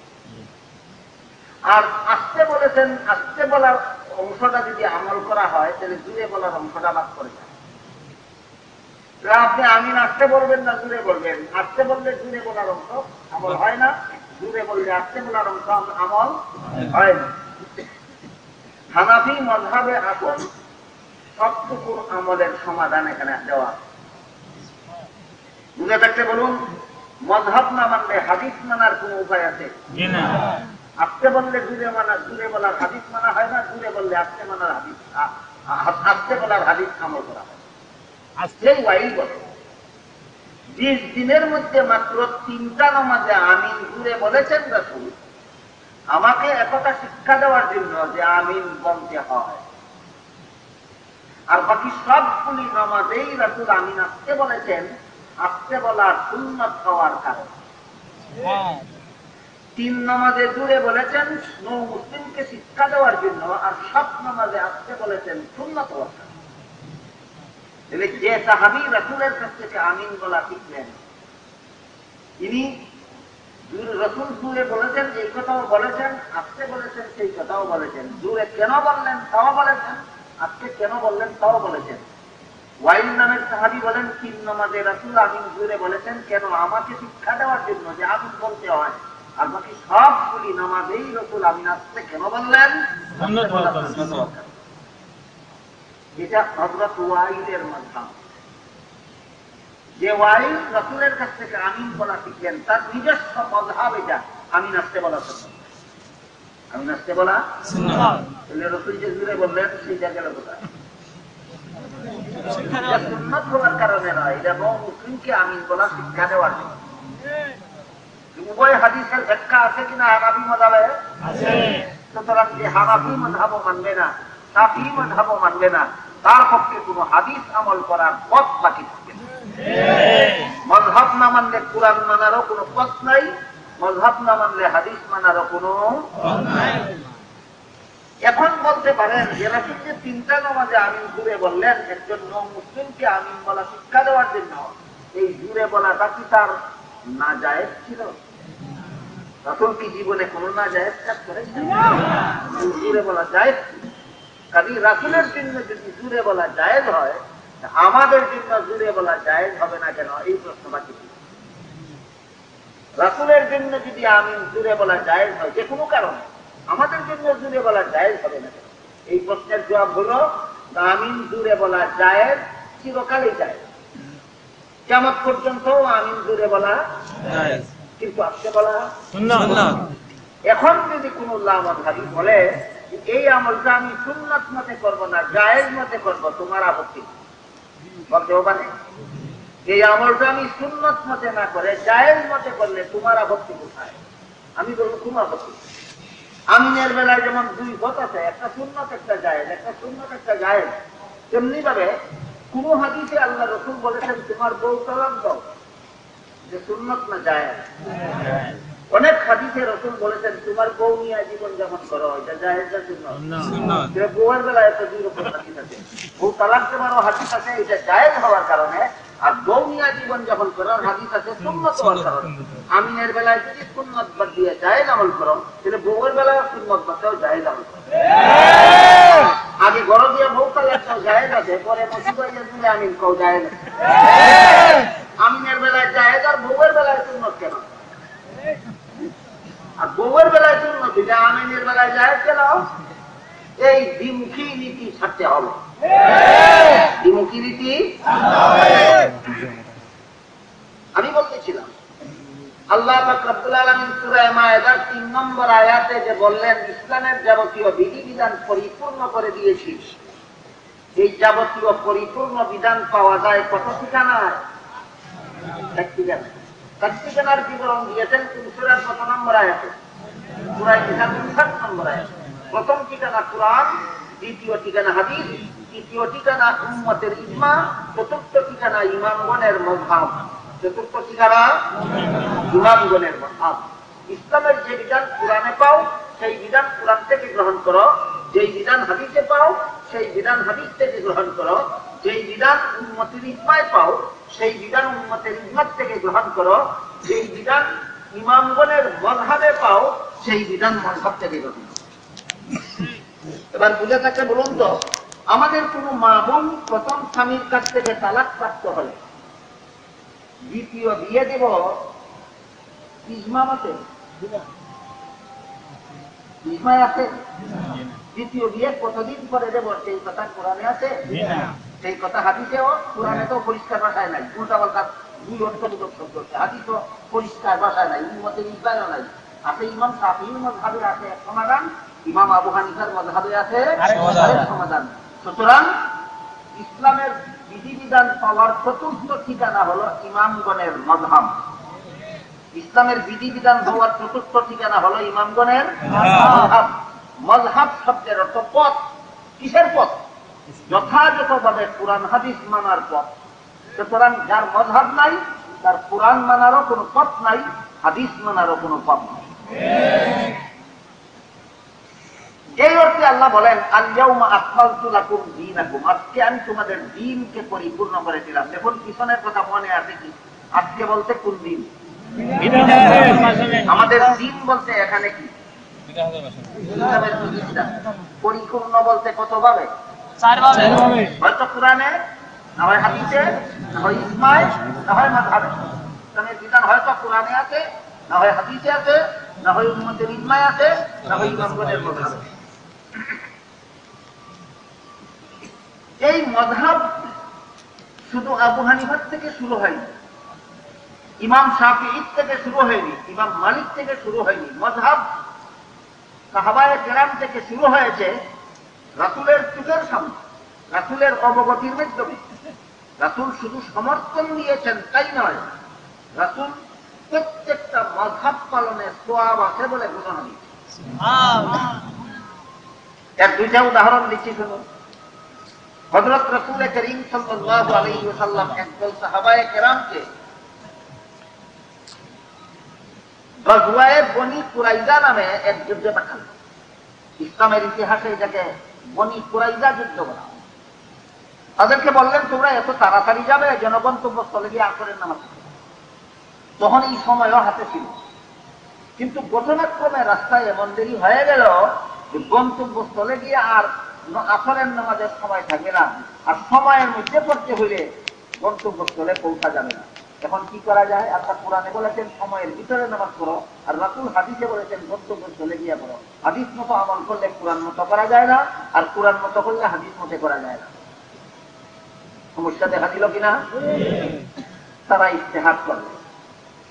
ইজতিহাদ করে এই সাহাবায়ে কেরামের, যুদ্ধা সাহাবায়ে কেরামের এক দলের সমাধান বের করলেন যে কুরআন আল্লাহ রাসূল আমাদের চেয়ে ভালো বুঝেন। তিনি বলেছেন গন্তব্যস্থলে গিয়ে পড়ব, আমরা সময়ের ভিতরে বললাম না বাইরে বললাম, এটা নিয়ে মাথা কামানির দরকার নেই, আমরা রাসূলের কথা রক্ষা করব। তারা গন্তব্যস্থলে গিয়ে আসরের নামাজ কাজা করলেন, হইল এক মাযহাব। আরেক দল সাহাবা এই মুজাহিদিনের, তারা বললেন রাসূল যখন বলেছিলেন তখন গন্তব্যস্থলে গিয়ে পড়ার কত সময় হাতে ছিল, রাস্তায় যে আমাদের সময় নষ্ট হয়ে যাবে এটা জেনে শুনে রাসূল এই কথা বলেননি। কাজেই এখন আর রাসূলের কথা রক্ষা করার উপায় নাই, এখন কোরআনের বিধান মতো সময়ের ভিতরেই আমরা নামাজ পড়ব। তারা আসরের নামাজ রাস্তায় পড়লেন সময়ের ভিতরে, আরেক দলের আসরের নামাজ গন্তব্যস্থলে গিয়ে পড়লেন। একদিনের আসরের নামাজ নিয়ে একজন সাহাবাদের মধ্যে কটা মাযহাব হলো? উভয়টা মাযহাবের সংবাদ রাসূলের সামনে পেশ করা হলো। রাসূল উভয়টা মাযহাবকে সমর্থন দিয়েছেন। এবার বলুন, মাযহাব আবু হানিফা থেকে শুরু হয়েছে না সাহাবায়ে কেরাম থেকে শুরু হয়েছে? রাসূল জানতেন না? রাসূল আপত্তি করেছিলেন না সমর্থন? শুধু সমর্থনই নয়, সহিহ বুখারী শরীফের হাদিসে উল্লেখ আছে আল্লাহ রাসূল বলেন এইভাবে ইজতিহাদ করে যদি মুজতাহিদ ভিন্ন ভিন্ন সমাধান বের করেন তাহলে প্রত্যেক সমাধানের মধ্যেই সওয়াব আছে, কোন সমাধানে। এখন কি হলো? এক হাদিসের দ্বারা প্রমাণ হলো যে সাহাবাদের মধ্যে মাযহাব হয়েছিল, রাসূল জানতেন, সমর্থন দিয়েছেন। আর এক হাদিসেও প্রমাণ হইল যে রাসূল শুধু সমর্থন দিয়েছেন তাই নয়, প্রত্যেকটা মাযহাব পালনের মধ্যেই সওয়াব আছে বলে আল্লাহ রাসূল সহিহ হাদিসে পরিষ্কার ভাষায় ঘোষণা দিয়েছেন। সুতরাং মাযহাব না মানার মানে হইল হাদিস না মানা, মাযহাব না মানার মানে হইল কোরআন না মানা। সাহাবায়ে কেরামের মধ্যে চারটা মাযহাব ছিল না, অসংখ্য মাযহাব। হযরত আবু বকর সিদ্দিক রাদিয়াল্লাহু আনহুর আলাদা একটা মাযহাব ছিল, হযরত উমর ফারুক রাদিয়াল্লাহু আনহুর আলাদা একটা মাযহাব ছিল, হযরত উসমান রাদিয়াল্লাহু আনহুর আলাদা একটা মাযহাব ছিল, হযরত আলী রাদিয়াল্লাহু আনহুর আলাদা একটা মাযহাব ছিল, হযরত ইবনে মাসউদ রাদিয়াল্লাহু আনহুর আলাদা একটা মাযহাব ছিল, হযরত ইবনে আব্বাস রাদিয়াল্লাহু আনহুর আলাদা একটা মাযহাব ছিল, হযরত উম্মুল মুমিনিন আয়েশা রাদিয়াল্লাহু আনহার আলাদা একটা মাযহাব ছিল। বুঝে থাকতে বলুন, সাহাবাদের মধ্যে মাত্র চারটা মাযহাব ছিল না, অনেক। সেগুলি গেল কোথায়? সবগুলি সাহাবায়ে কেরামের সবগুলি মাযহাবকে চার ইমামের চার মাযহাবে সমন্বয় সাধন করে দেওয়া হয়। যখন চার মাযহাবের ভিতরে সাহাবাগণের সব মাযহাব, চার মাযহাবের ভিতরে সাহাবাগণের সব মাযহাব আছে। এর একটা উদাহরণ করুন। পবিত্র কোরআনের এক আয়াতে আল্লাহ বলেন ওয়ালা ইউযিনা যিনাতাহুন্না ইল্লা মা যাহারা মিনহা, নারীরা ভিন্ন পুরুষের সামনে তাদের সুন্দর প্রকাশ করবে না, এটার নাম হল ইসলামের বিধান পর্দা। নারীর সুন্দর ভিন্ন পুরুষের সামনে প্রকাশ না করে ঢেকে রাখা, এর নাম পর্দা। আল্লাহ কোরআনে পরিষ্কার নির্দেশ দিয়েছেন, এই জন্য পর্দা ফরজ, এই জন্য পর্দা ফরজ। কোন নারী যদি পর্দা করে না আর এই জন্য মনে করে আমি আল্লাহর কাছে অপরাধ করেছি, গুনাহ হবে কিন্তু ঈমান থাকবে। কিন্তু কোন নারী যদি পর্দা করে না আর মনে করে পর্দা না করা কোনো গুনাহ নয়, তাহলে আল্লাহর বিধানের বিরুদ্ধে বিদ্রোহ করার কারণে তার আর ঈমানের গন্ধ থাকবে না। বেপরদা নারী কত প্রকার হইল? একদল বেপরদা নারী গুনাহগার কিন্তু ঈমানদার, আরেকদল বেপরদা নারী বেঈমান, আরেকদল বেপরদা নারী বলতে পারেন বেঈমান কারা আর ঈমানদার কারা? দুটোই তো বেপরদা। যে নারী পর্দার বিধানকে সঠিক বলে বিশ্বাস করে না সেটা ঈমানদার নয়, বেঈমান। আর যেই নারী বেপরদা চললেও পর্দার বিধানকে শ্রদ্ধা করে, আমল করে না, বেঈমান না ঈমানদার? যেমন ঈমানদার গুনাহগারী, যেমন ঈমানদার গুনাহগারী। আল্লাহ বলেন ওয়ালা ইউযিনা যিনাতাহুন্না, নারীরা তাদের সুন্দর ভিন্ন পুরুষের সামনে প্রকাশ করবে না, ইল্লা মা যাহারা মিনহা, কিন্তু যে সুন্দর প্রকাশ হয়ে যায়, ঢাকা যায় না, যে সুন্দর ঢাকা যায় না, সেই সুন্দর ভিন্ন পুরুষের সামনে প্রকাশ হয়ে গেলে গুনাহ হবে না। কোন সুন্দর ঢাকা যায় না এটার কোন বিবরণ আল্লাহ কোরআনে দেন, হাদিসেও সুস্পষ্ট বিবরণ নাই। বলুন যে বিষয়ের সুস্পষ্ট বিবরণ কোরআন হাদিসে পাওয়া যায় না, সেই ব্যাপারে কি করতে হয়? জিহাদ। কি করতে হয়? নবীর বিবি, নবীর সাহাবী ইবনে মাসউদ ইজতিহাদ করেছেন, নবীর সাহাবী ইবনে মাসউদ ইবনে আব্বাস ইজতিহাদ করেছেন। ইবনে আব্বাস ইজতিহাদ করে বলেন, নারীর চেহারা সব সময় দেখে রাখা যায় না। কাজী আল্লাহ বলছেন যা দেখে রাখা যায় না এটা না দেখতে পারলে গুনাহ হবে না, এটা হলো চেহারা। এটা কার মাযহাব? ইবনে আব্বাসের। এটা কার মাযহাব? ইবনে আব্বাস রাদিয়াল্লাহু তাআলা। চেহারা সব সময় দেখা যায় না কিভাবে? এর একটা উদাহরণ করুন।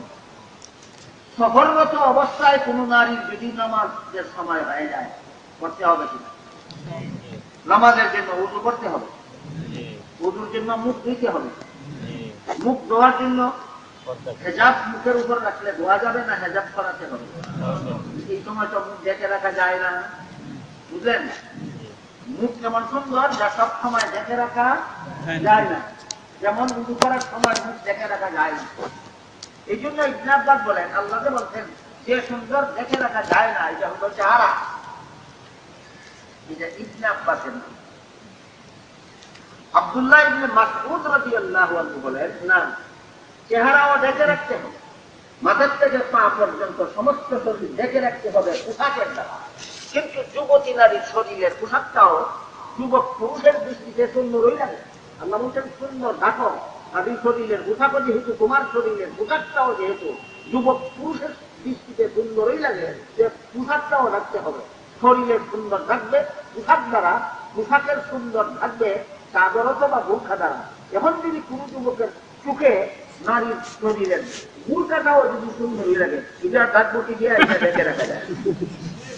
সুতরাং ইবনে মাসউদের মাযহাব হলো দেখে রাখা যায় না সুন্দর হইল বোরখার সুন্দর, আর ইবনে মাযহাবের মাযহাব হইল, ইবনে আব্বাসের মাযহাব হইল দেখে রাখা যায় না সুন্দর হইল চেহারার সুন্দর। কটা মাযহাব হইল? কার কার? একটা ইমাম আবু হানিফার, একটা ইমাম শাফিঈ, রাসূলের দুই বিশিষ্ট সাহাবী। কাজেই সাহাবাদের মধ্যে মাযহাব ছিল না যারা বলে এরা সাহাবীও চিনে না মাযহাবও চিনে না।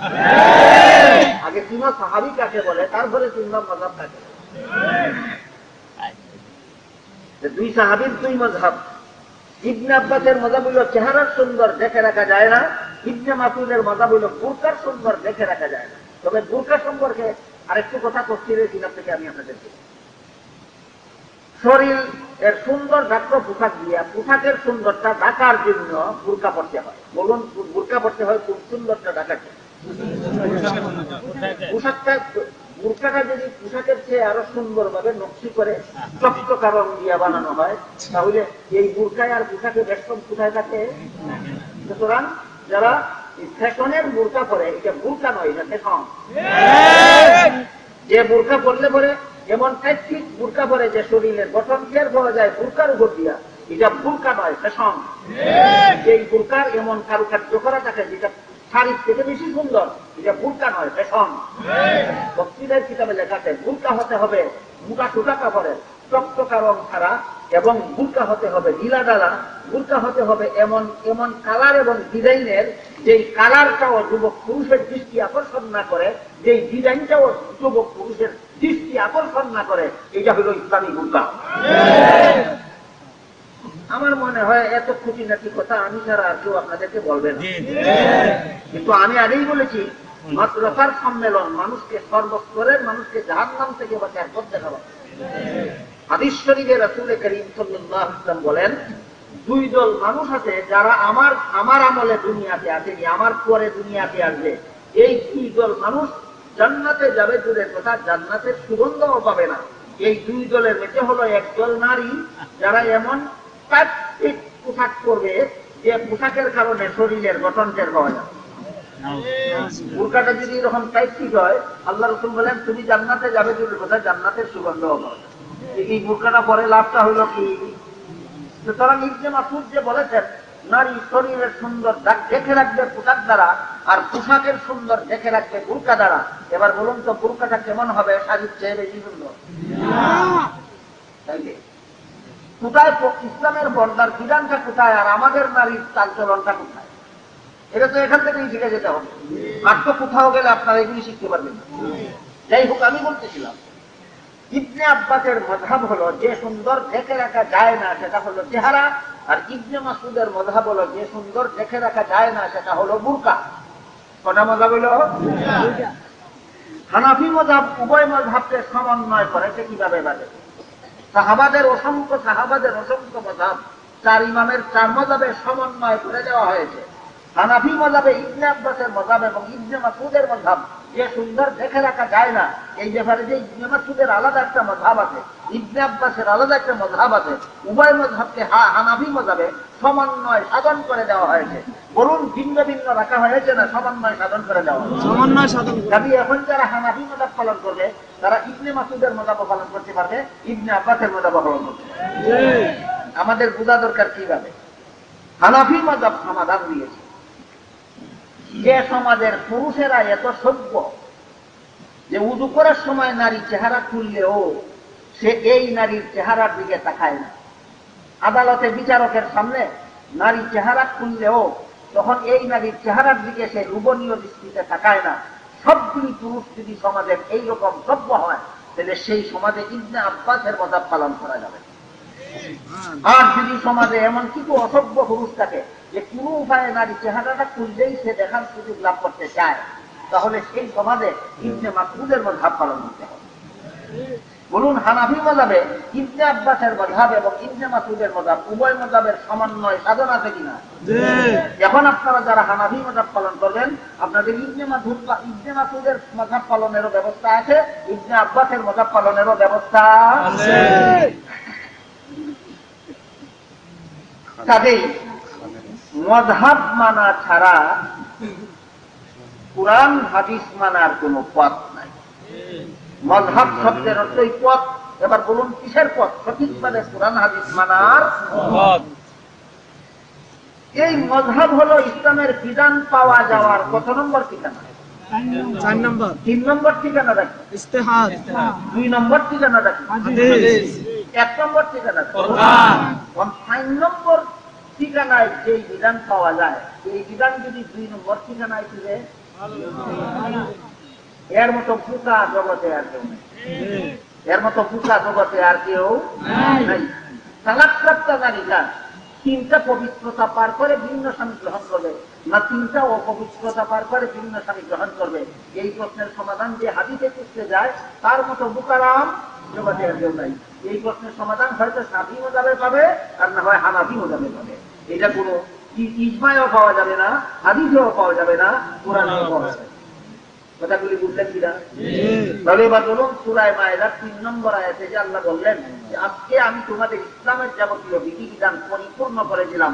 এই পরিপূর্ণ বিধানগুলি পাওয়া যাবে কত ঠিকানায়? 4 ঠিকানায়। 1 নম্বর কোরআন, 2 নম্বর হাদিস, 3 নম্বর ইসলাম, 4 নম্বর মাযহাব। মাযহাব। লা মাযহাবিরা 1 নম্বর মানার দাবি করে, 2 নম্বর মানার দাবি করে, 3 নম্বর আর 4 নম্বর মানে না। 3 নম্বর আর 4 নম্বর মানে না। এই 4 ঠিকানার মাধ্যমে আল্লাহ ইসলামের যাবতীয় বিধিবিধান পরিপূর্ণ করে দিয়েছেন। 4 ঠিকানার কোন একটা ঠিকানা যে মানে না সে প্রকারান্তরে কোরআন এবং হাদিসে।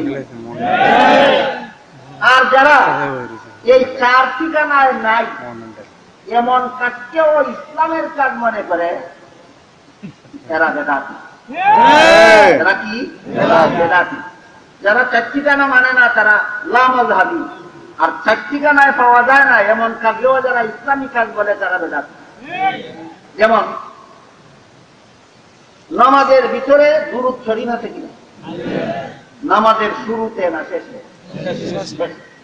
দুরূদ শরীফ করার ফজিলত বর্ণনা করে হাদিস শরীফে রাসূল কারীম বলেন যে ব্যক্তি আমার প্রতি একবার দুরূদ শরীফ করবে আল্লাহ তার প্রতি 10 বার রহমত নাযিল করবেন, তার 10টা গুনাহ মাফ করে দেবেন, তার 10টা মর্যাদা বর্ধিত করে দেবেন। এত বড় ফজিলতের কথা শুনে কোন মুসল্লি যদি নামাজে বলে এত বড় ফজিলতের দুরূদ শুধু নামাজের শেষে পড়ব কেন, নামাজের শুরুতে পড়লে দোষ কি? বেদাতির 5 নম্বর দলিল হলো দোষ কি? আহলে সুন্নাত ওয়াল জামাতের দলিল 4টা: কুরআন, হাদিস, ইজমা, মাযহাব। কুরআন, হাদিস, ইজমা, মাযহাব। বেদাতিদের 4 দলিল তো আছে। 5 নম্বর আর একটা দলিল আছে, এই দলিলটার নাম হলো দুষ্টি। বেদাতিদের 5 নম্বর দলিলের নাম কি? মুসলমানের দলিল 5 নম্বর আছে না 4 নম্বরে? 4 নম্বর যেমন একটা হবে। মুসলমানের দলিল 4 নম্বরে সমাপ্ত, 5 নম্বর কোন দলিল নাই।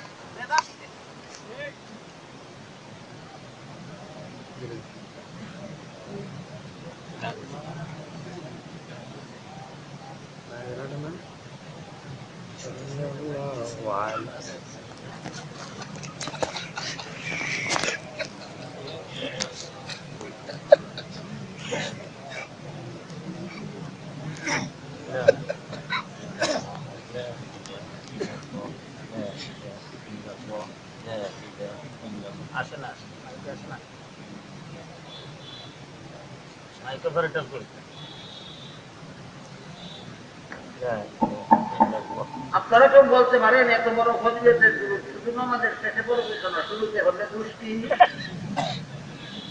হ্যাঁ, একজন লোক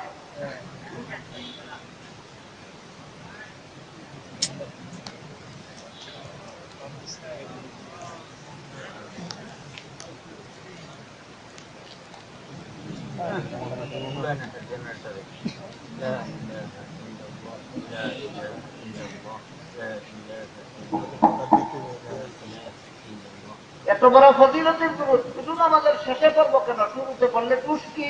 দোষ একটাই, বেদাত। নামাজের শুরুতে দুরূদ পড়লে দুরূদ বেদাত কেন? যে 4 দলিলে নাই। কোন দলিলে নাই? নামাজের শুরুতে দুরূদ পড়ার কথা 4 দলিলে নাই। যে দুষ্টি বলে পড়বে তার দোষ একটাই হবে, এটা বেদাত হবে। 2 নম্বর দা 5 বেলার নামাজে আযান দেওয়া যায়, ইকামত দেওয়া যায়। জুমার নামাজে আযান দেওয়া যায়, ইকামত দেওয়া যায়। ঈদের নামাজে আর জানাজার নামাজে আযান ইকামত দিলে দুষ্টি? বলতে পারেন কেউ দুষ্টি? কিভাবে বুঝলেন বেদাত? একটা তো নাই। ঈদের নামাজে আযান দেওয়া, ইকামত দেওয়া 4 দলিলে নাই, দিলেই বেদাত। জানাজার নামাজে আযান ইকামত 4 দলিলে নাই, দিলেই বেদাত। এবার বলুন তো 5 বেলার নামাজে, জুমার নামাজে, ঈদের নামাজে রুকু সিজদা করা যায়, জানাজার নামাজে রুকু সিজদা করলে দোষ কি? কেন বেদাত? নাই। 4 দলিলে নাই। তোমার এটা মন গড়া রুকু, মন গড়া সিজদা। কি রুকু, কি সিজদা? মন গড়া রুকু করবা বেদাত হবে, মন গড়া সিজদা দেবা বেদাত হবে, মন গড়া আযান দেবা বেদাত হবে, মন গড়া ইকামত দেবা বেদাত হবে, মন গড়া দুরূদ পড়বা বেদাত হবে। যেমন ভাবে নামাজের শেষে দুরূদ পড়া সুন্নাত, শুরুতে পড়লে বেদাত, তেমনি ভাবে আযান শেষ করে দুরূদ পড়া সুন্নাত, আযানের আগে দুরূদ পড়া বেদাত। কেন বেদাত? দোষ কি? জানাজার নামাজে রুকু করা বেদাত, দোষ কি? জানাজার নামাজে সাজদা করা বেদাত, দোষ কি? 4 দলিলে নাই। জানাজার নামাজে কোরআন তেলাওয়াত করা বেদাত, দোষ কি? 4 দলিলে নাই। নামাজের শুরুতে দুরূদ শরীফ পড়া বেদাত, দোষ কি? 4 দলিলে নাই। আযানের আগে দুরূদ শরীফ পড়া বেদাত, দোষ কি? 4 দলিলে নাই।